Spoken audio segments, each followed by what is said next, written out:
o transtorno do espectro autista. E o transtorno do espectro autista, ele é considerado um transtorno do desenvolvimento. E esse transtorno do desenvolvimento pode ter várias alterações associadas.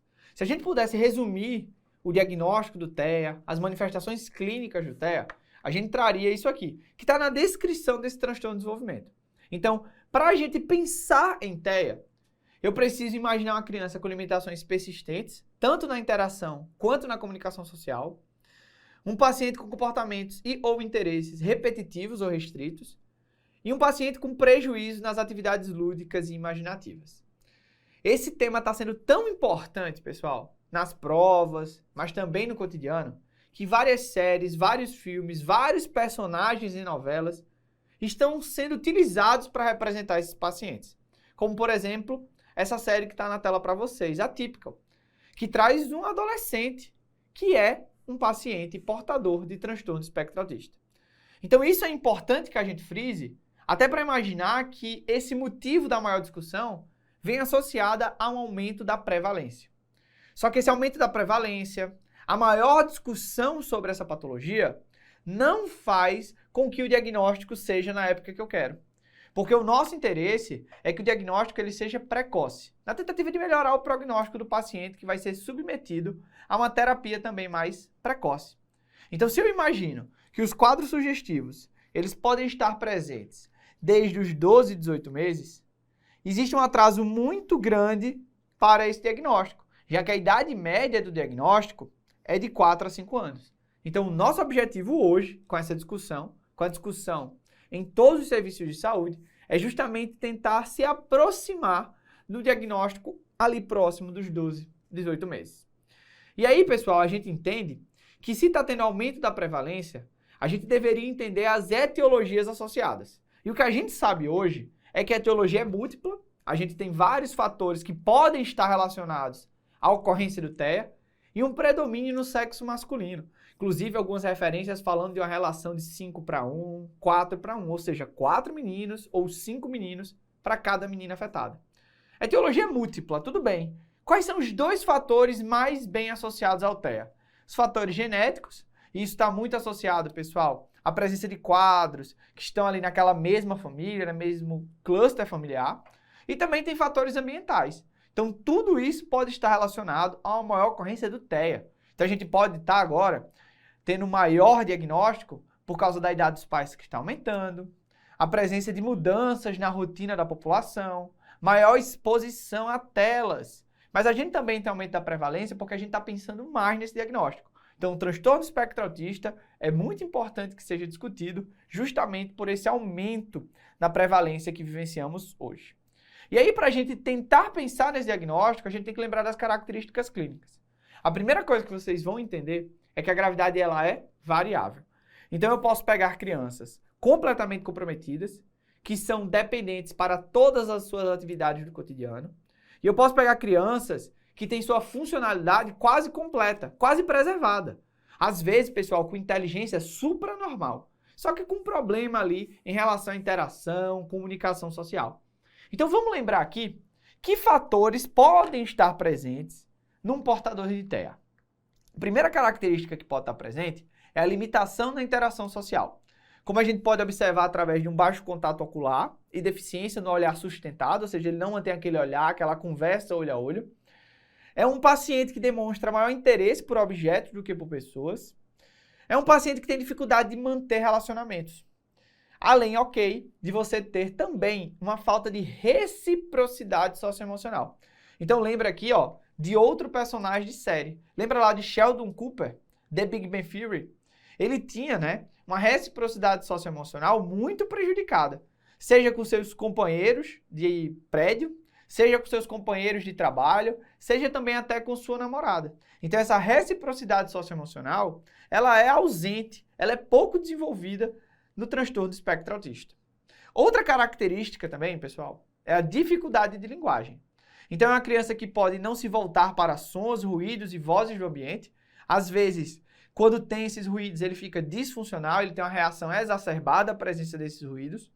É uma criança que não responde ao nome e tem uma imitação pobre. Tem aquela criança que parece surda, mas na verdade ela não é.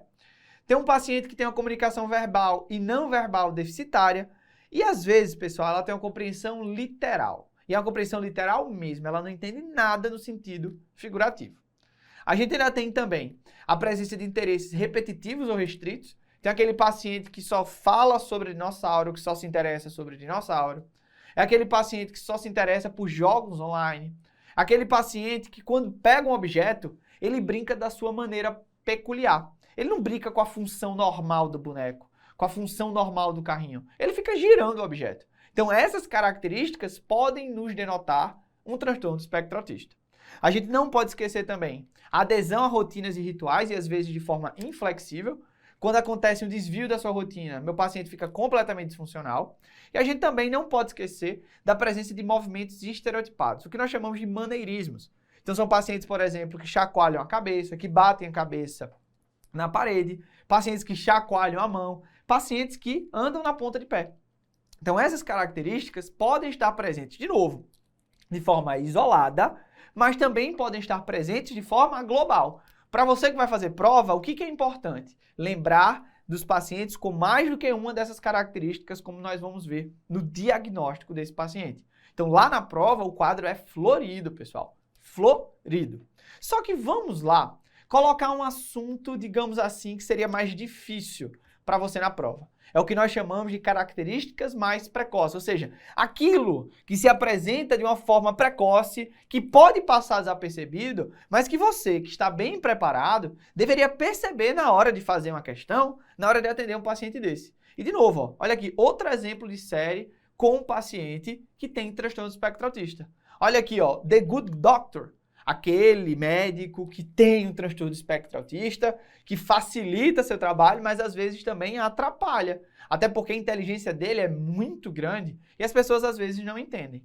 Então, características mais precoces. O que é que eu tenho que pensar? Eu tenho que pensar que essas características me ajudem a dar o diagnóstico. Aquele diagnóstico que eu quero fazer ali por volta de 12, 18 meses de idade.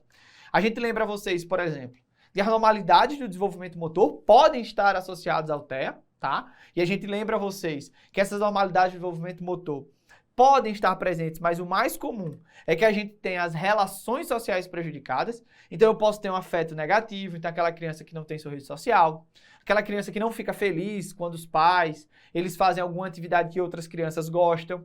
Eu tenho um paciente com dificuldade no controle da atenção, então ele não mantém a atenção ao olhar, ele não mantém a atenção à conversa humana. É o paciente que tem uma sensibilidade diminuída a recompensas sociais. Então aquela criança, pessoal, que tanto faz. Ela não está nem aí para o que você está fazendo. Então isso é muito mais marcante do que as anormalidades do desenvolvimento motor, principalmente se for feito de forma isolada. A gente tem, pessoal, algumas formas que podem aparecer na sua prova. Algumas frases específicas. A gente lembra, por exemplo, da perda, ausência ou atraso nas habilidades verbais. Isso é importante para vocês. Lembra lá aquele livro de puricultura? A gente precisa ver essas habilidades verbais se desenvolvendo ao longo do tempo. A gente também lembra daquele paciente que não responde ao nome, parece que é surdo, mas na verdade sua audição é preservada, então realmente pode ser um transtorno do espectro autista. A gente lembra da indiferença a sons, ruídos e vozes, e aqui a gente pode botar indiferença ou uma resposta exacerbada à presença desses eventos. A gente tem ainda a ausência de sorriso social ou contato ocular, aquele afeto negativo, e a gente também vai falar de um paciente que não imita, que não usa gestos, para indicar seus desejos. Então, por exemplo, aquela criança que quer água, ela pode apontar. Mas nesse caso do transtorno espectro autista, a gente espera que a criança ela não mostre seus interesses, ela não use gestos, ela não repita o que você faz. Então, teve isso, tem que pensar no transtorno do espectro autista e a sua prova pode aparecer dessa forma, pensando no diagnóstico mais precoce. E aí, pessoal, pensando no transtorno do espectro autista como uma doença, né? A gente tem que imaginar que outras comorbidades podem estar associadas. E que comorbidades a gente pode estar falando? A gente pode estar falando de um transtorno de ansiedade, episódios depressivos e até mesmo comportamentos autolesivos. Esses aqui podem estar presentes em conjunto com o transtorno do espectro autista. E assim você precisa manejá-los de forma conjunta.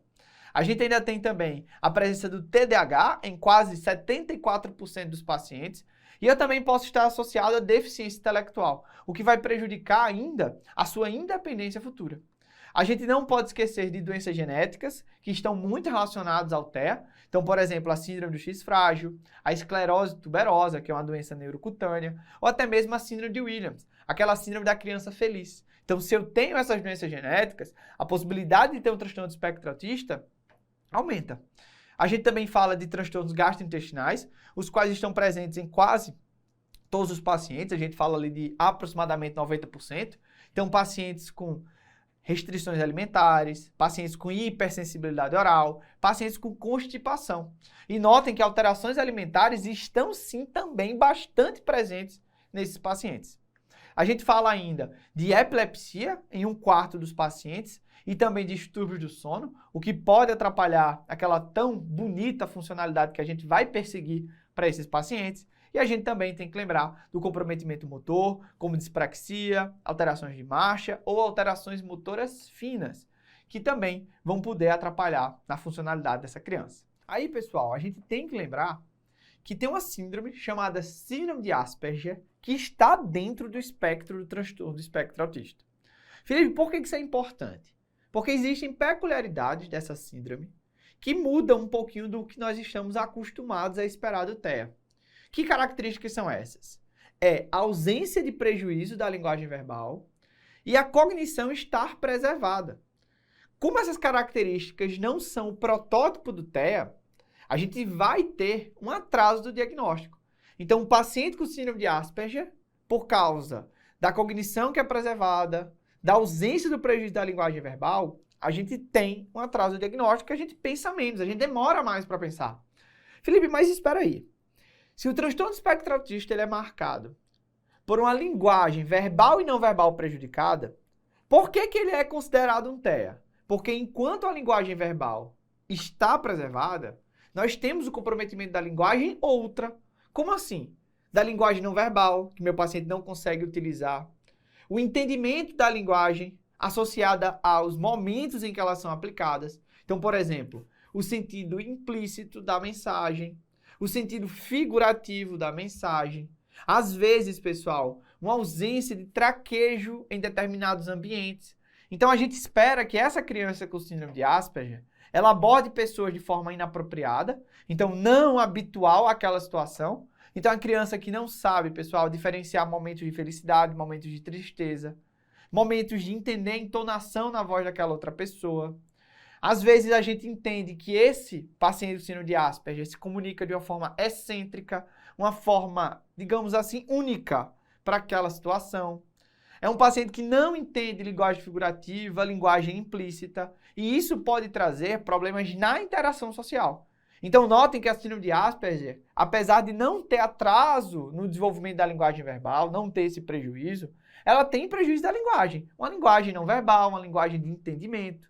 Um problema na interação social, pode ter estereotipia, pode ter também, pessoal, aquela adesão a rituais e isso tem que estar marcado. E também, pessoal, tem uma característica interessante na síndrome de Asperger e isso pode lhe ajudar até a pensar em alguém do seu cotidiano, que é a presença de habilidades supranormais. E essas habilidades supranormais podem ser uma inteligência acima do normal, um QI acima do usual.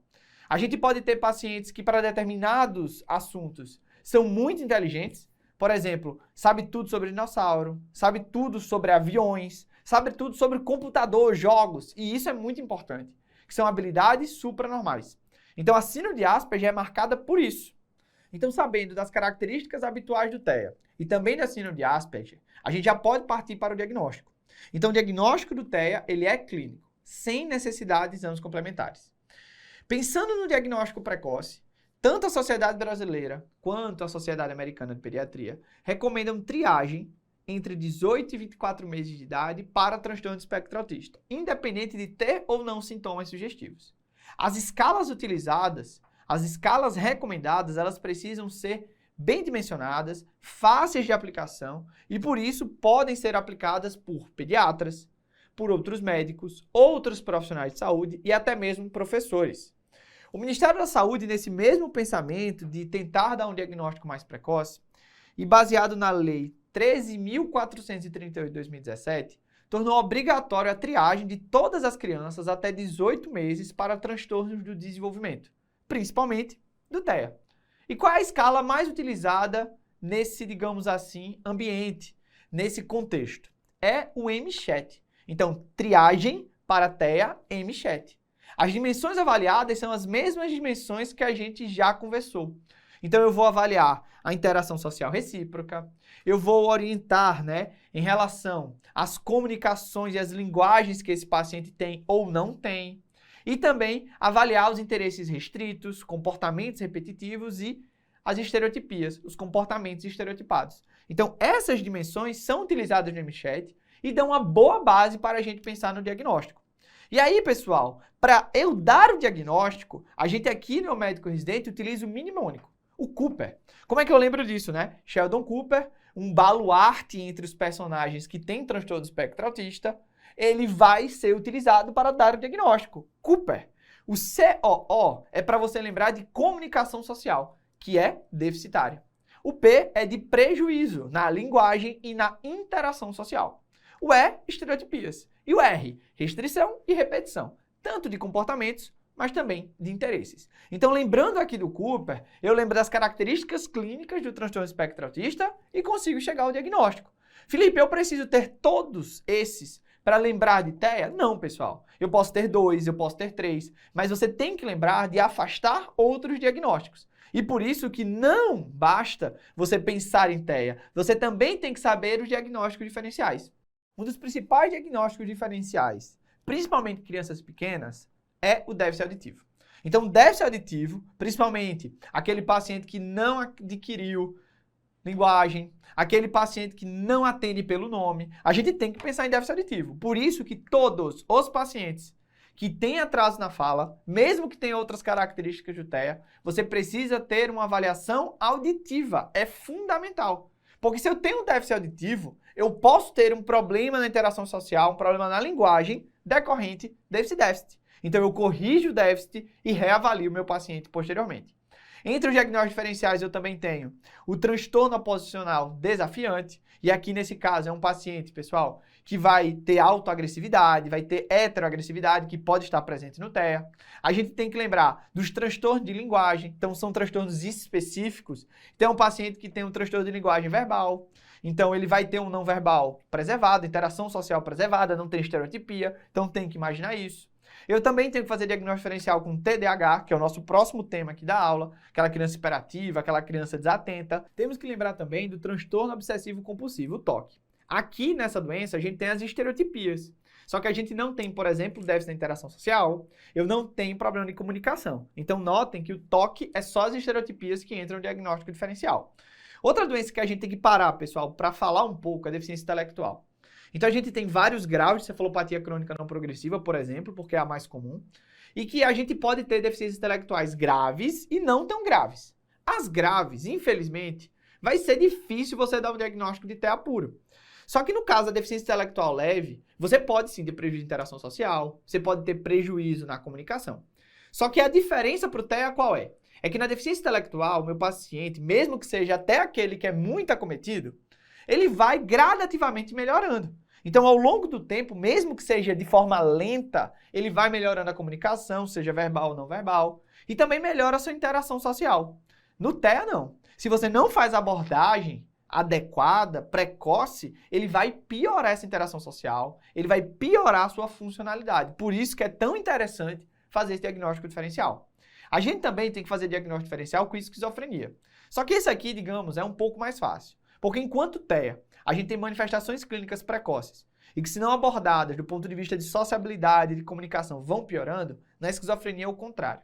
A gente tem um desenvolvimento inicial normal e quando a esquizofrenia se torna sintomática, a gente tem um paciente que vai ter um pensamento desorganizado, pode ter ou não alucinações, e daí ele começa a ter as reclusões e o prejuízo na comunicação e na interação social. Então, note que a esquizofrenia é ascensão do desenvolvimento para depois ter o declínio. No TEA, não, pessoal. A interação, a comunicação social sempre está ali no platô e, às vezes, você tem um prejuízo muito importante por causa das habilidades que esse paciente não vai adquirir. Outro diagnóstico diferencial que a gente não pode esquecer é a síndrome de Rett. É uma síndrome associada a uma alteração genética que vai acometer as meninas. Essa doença é caracterizada por ter um desenvolvimento normal até aproximadamente o final do primeiro ano de vida, até mais ou menos 12 meses, e posteriormente essa criança começa a ter um declínio cognitivo, que vai chegar a uma deficiência intelectual grave, também associada a alterações de marcha, crises epiléticas, movimentos típicos da mão, e no exame físico você nota uma desaceleração do crescimento do perímetro cefálico de forma mais efetiva, mais evidente. Então você nota que a curva do perímetro cefálico lá no seu cartão da criança vai diminuindo. Então na síndrome de Rett é isso que a gente tem. Outra síndrome que a gente pode fazer o diagnóstico diferencial é a síndrome de Landau-Kleffner, que é o que nós chamamos de epilepsia afásica. Então é um paciente que tem uma involução do desenvolvimento da fala e, na verdade, isso é crise epilética. Por isso que nesses pacientes que a gente suspeita, a gente precisa fazer o eletroencefalograma.